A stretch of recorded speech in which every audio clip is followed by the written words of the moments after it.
Thanks for the upgrade, he smirked, tossing his designer shades onto my grandmother's antique coffee table like he owned the place. Dressed head to toe in imported wool and Italian leather, fresh off a first-class flight from Europe, he looked every bit the man he'd always pretended to be. Successful, suave, untouchable. But all I could think about, standing there in the same living room where we'd once promised each other forever, was how incredibly stupid and arrogant a man had to be to come home bragging about the money he stole. From me. My name is Margaret. I'm 52 years old, a senior cyber analyst with over 2 decades in financial fraud investigation, and until recently, I was married to a man who turned out to be a wolf in silk. His name is Raymond Cross, or Ray, as everyone called him, the kind of man who could charm the skin off a snake. But underneath all the polish and promises, he was nothing more than a coward who mistook my love for permission. He thought I'd never know.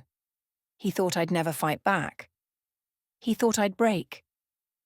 What he didn't know, what he couldn't possibly imagine, was that I saw everything.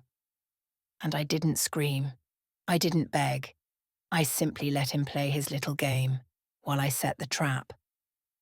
I met Ray in my early 40s, back when hope still felt like a reasonable gamble and not a foolish bet. He was charming in that old-fashioned southern way that made you forget to ask the right questions. The kind of man who could make a worn-out diner booth feel like a candlelit table for two. We met in Savannah, at a charity fundraiser I almost didn't attend, and by the time dessert was served, he'd convinced me that fate was real.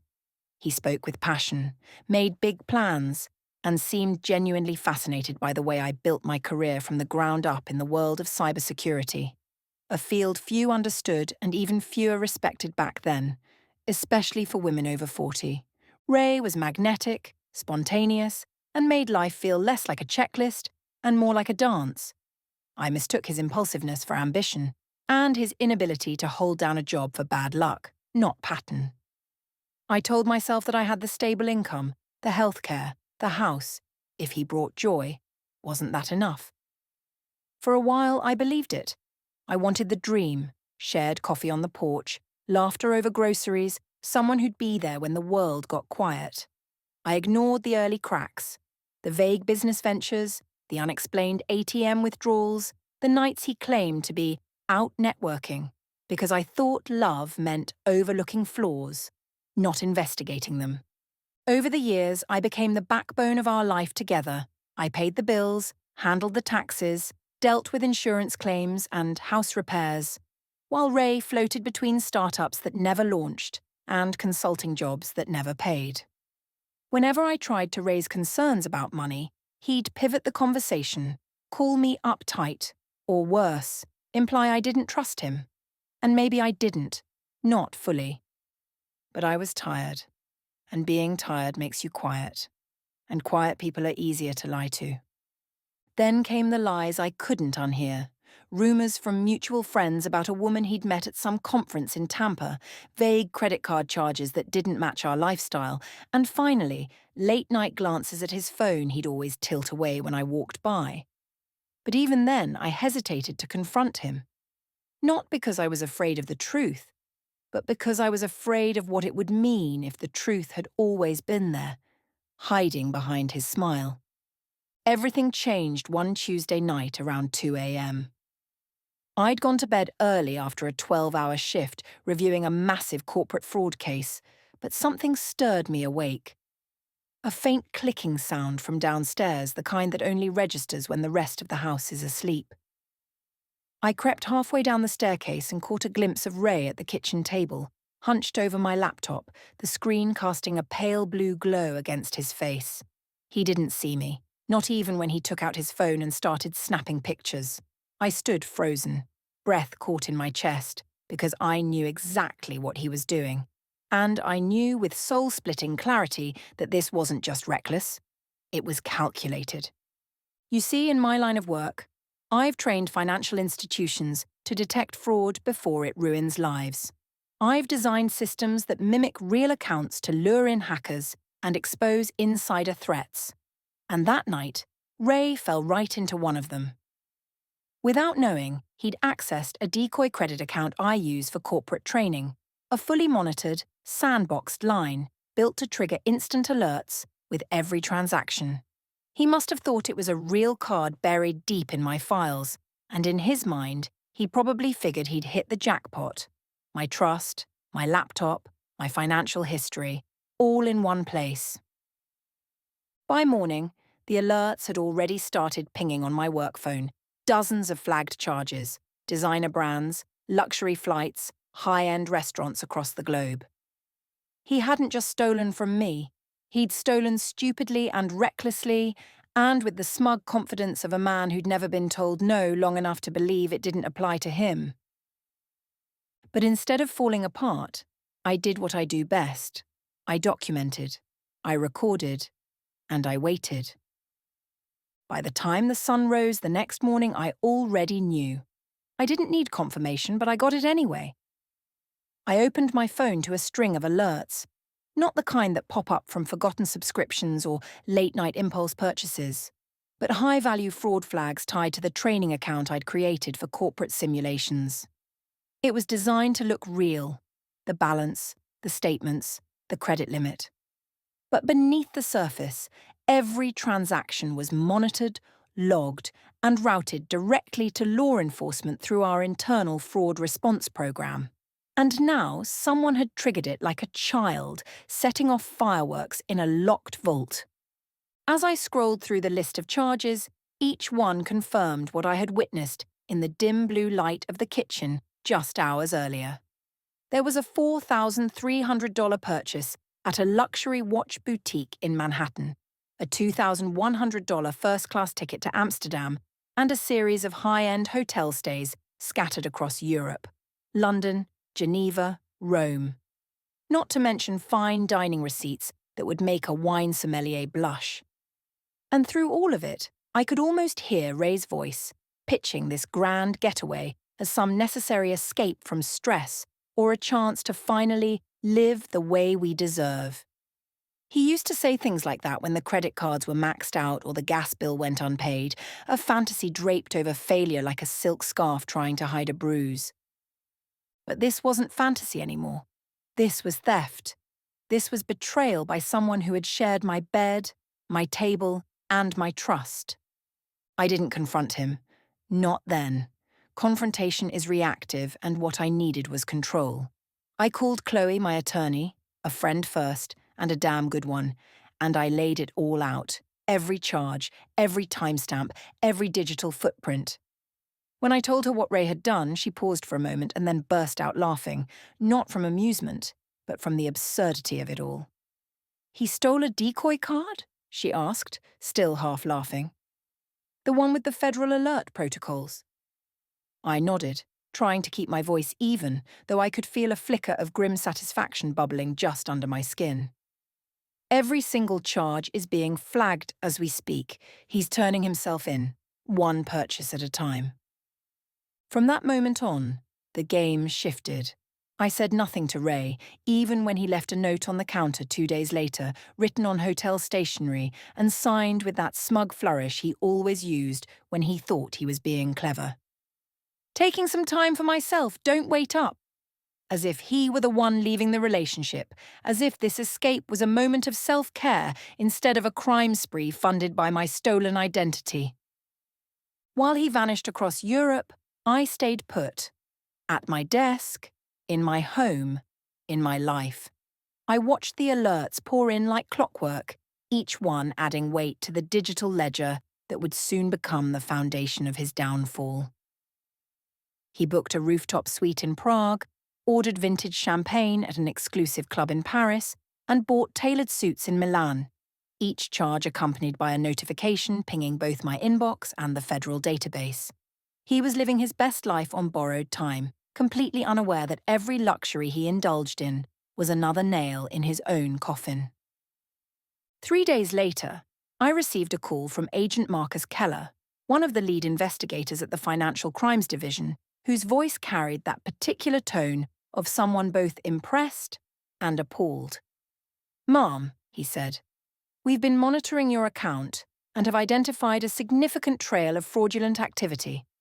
Would you happen to know who might be responsible? His question was polite, procedural, but loaded. Yes, I said without hesitation. I do. It's my husband. There was a pause on the line, just long enough to feel like a raised eyebrow. Your husband, Keller repeated, now with measured curiosity. I explained everything. The decoy account, the training system, the fact that Ray had accessed my laptop in the middle of the night and recorded the card details without my consent. Keller let out a low whistle. That's a new one, he said. We'll need a formal statement, but based on what we've already flagged, he's in serious trouble. From that point forward, I did what I was trained to do. I documented, tracked, compiled. With Chloe's help, we built a case strong enough to support an arrest warrant and possibly even federal charges. I kept my distance, letting Ray believe he'd gotten away with it, allowing his confidence to swell unchecked. Every arrogant photo he sent from a museum in Madrid or a spa in Zurich felt like evidence in real time. Each filtered image just another thread in the noose he was so diligently tightening around his own neck. And all the while I remained calm, silent, and focused. Because this time I wasn't going to cry or plead or negotiate. I was going to finish what he started. In the days that followed Ray's departure, the house felt heavier than usual. Not with grief or sorrow, but with a kind of loaded silence, the kind that settles in once you've stopped pretending everything is fine. I didn't cry and I didn't rage, because those emotions had long since burned themselves out during quieter betrayals, like when I found out he'd emptied our joint savings without a word, or when he missed my sister's funeral because he claimed he lost track of time. This, by comparison, was almost clinical.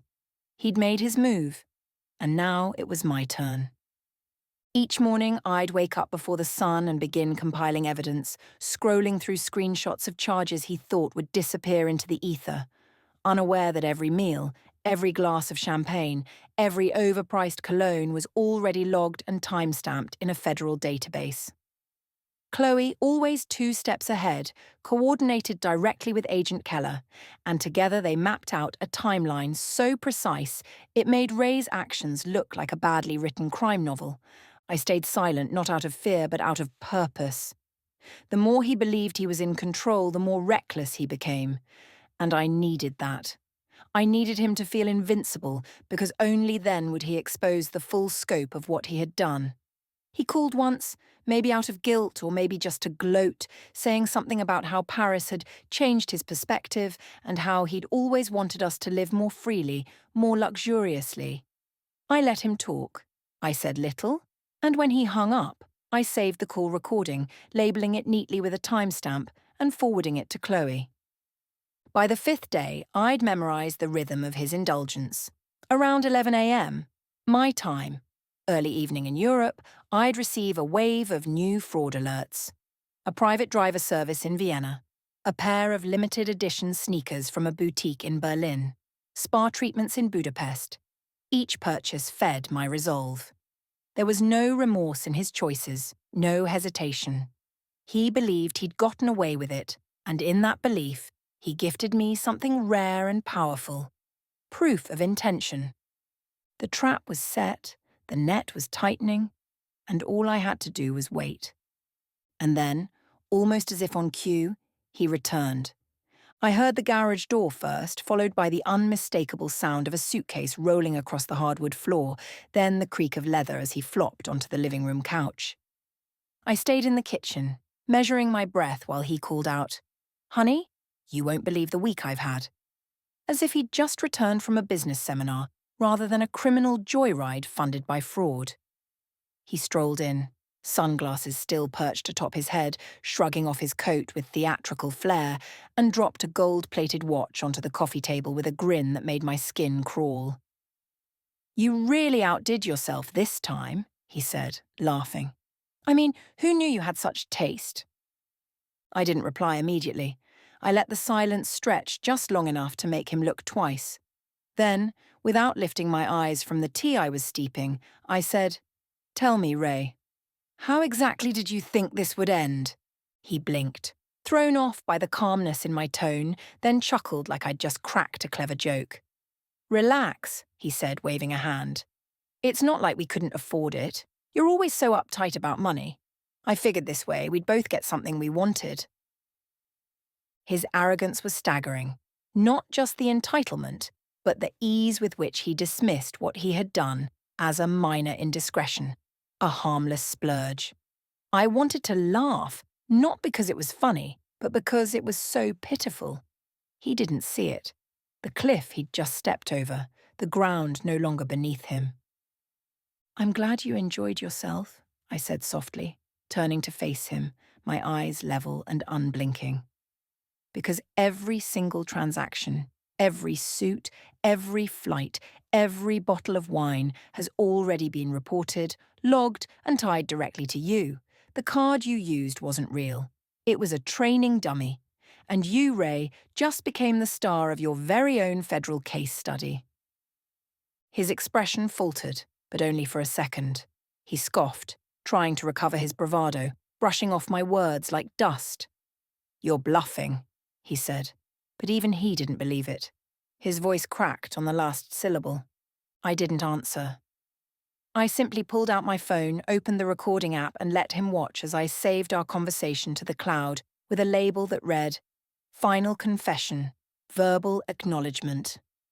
He stared at me, his smile hollowing out as the reality settled around him like thick fog.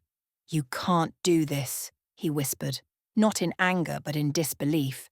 "You're my wife." I took a breath, steady and full. "I was your wife, Ray. You made me your mark." Ray spent the rest of that afternoon acting like nothing had happened, lounging on the couch in his imported loungewear while scrolling through his phone, completely oblivious to the storm quietly gathering outside our door.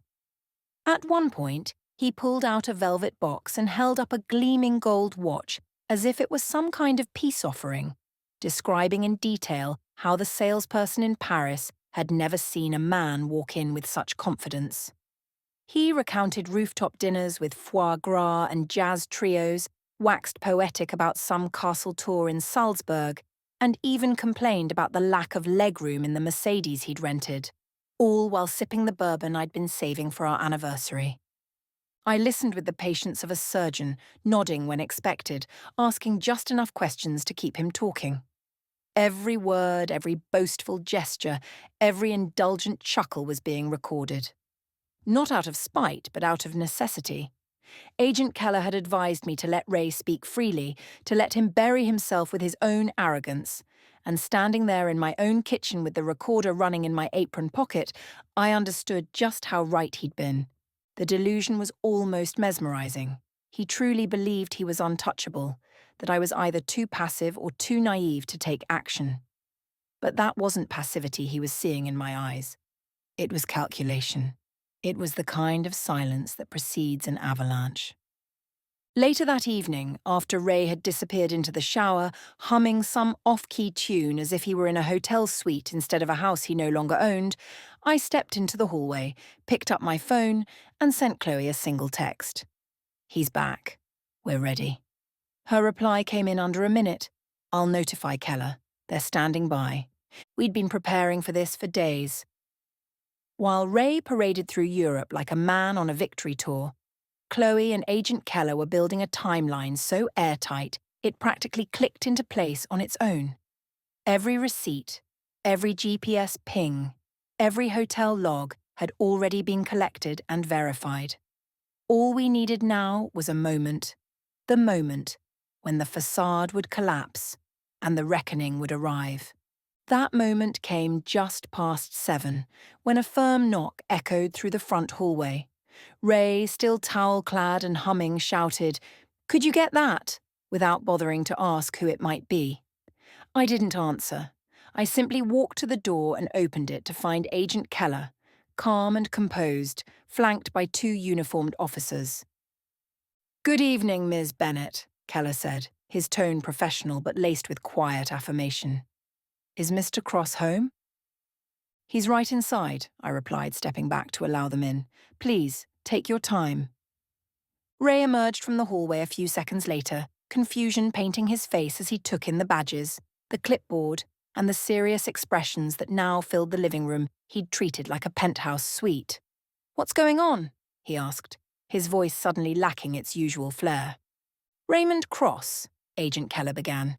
"You are under investigation for multiple counts of credit card fraud, identity theft, and unauthorized use of financial accounts. We'd like you to come with us for questioning." The colour drained from Ray's face in an instant. The confident smirk dissolved into open-mouthed disbelief as he looked at me, silently pleading for a lifeline. "Margaret," he said, his voice cracking, "this is a mistake. Tell them. You know this is a misunderstanding." I folded my arms and leaned against the doorway, allowing the moment to settle in the room like dust. "I don't know, Ray," I said slowly.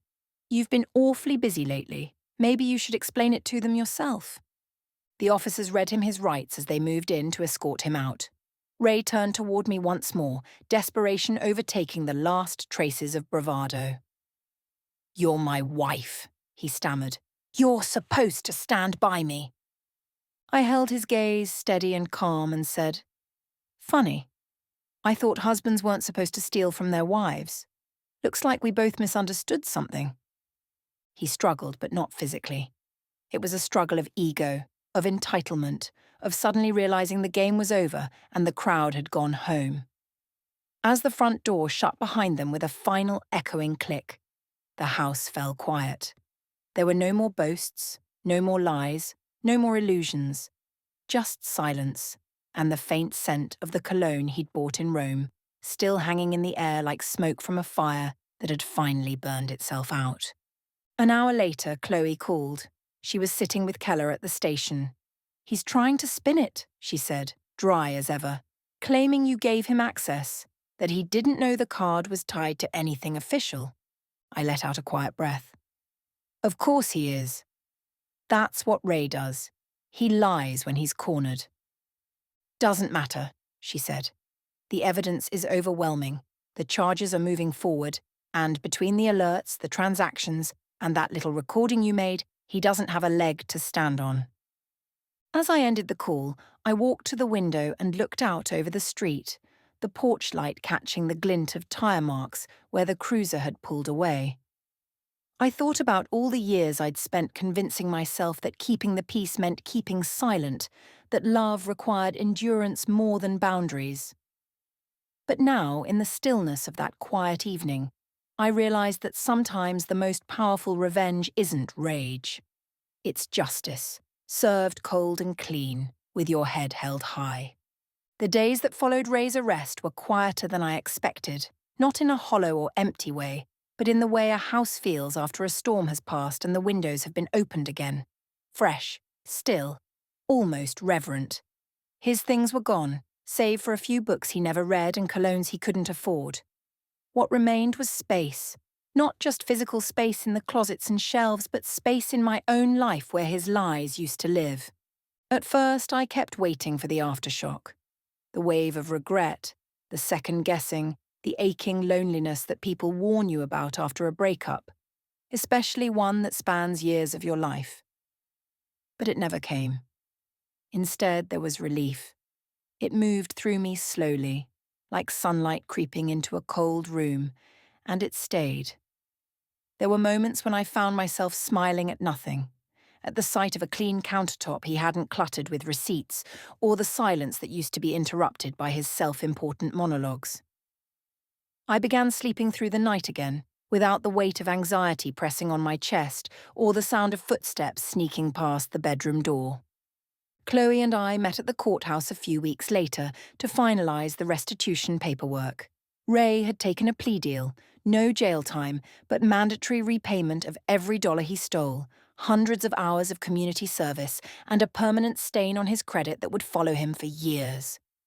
As we signed the last of the forms, she looked at me and said, "You didn't just survive this, Margaret. You dismantled it, piece by piece, with grace." I thought about those words later that night, As I stood on the balcony with a glass of wine and looked out over the city, its lights flickering like a quiet reminder that life continues even after we think it's stopped. I remembered the woman I had been just a year earlier, tired, cautious, still hopeful, but dimmed by compromise. I'd given so much of myself to a man who saw my love not as a gift, but as a resource to exploit. And for a long time, I believed that if I just gave a little more, he might finally become the partner I needed.